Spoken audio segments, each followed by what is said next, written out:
NIPI ni June ni giat TUNI SIMDING SAWLTAKTE alien ni neo khat pan som le ni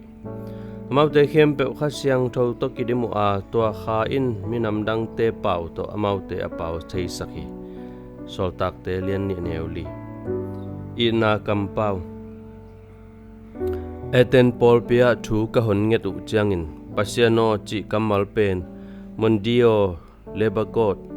drahi boze chi in French, German, Slovak, Greek le mang pau to nam nga bang kizahi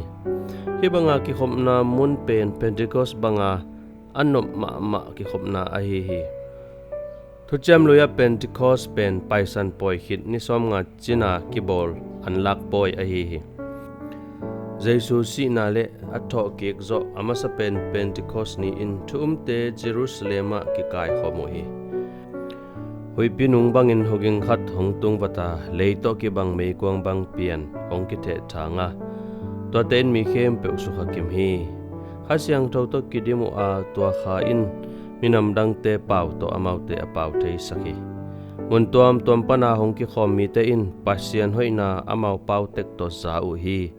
pita in mi pi tunga thu again hit changin singlam te tunga Jesu ki khai in thoki ka mo na khem pe hong mai sak chi mi tampi in umu hi Athens kwa a ki kai khom pau ki banglo pasien na sem hon thunget na in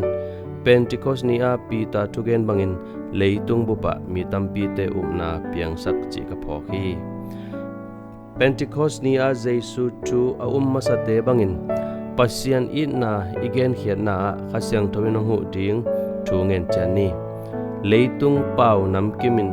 lungdam na thu azak na ding zong thu ngen teng ni pasianin na nazak chilhun banghun hiam midang ten zong azak na ding thu na koi chinget hiam kha SIANGTHO pasian in na ahom son ding in tha honggon in amen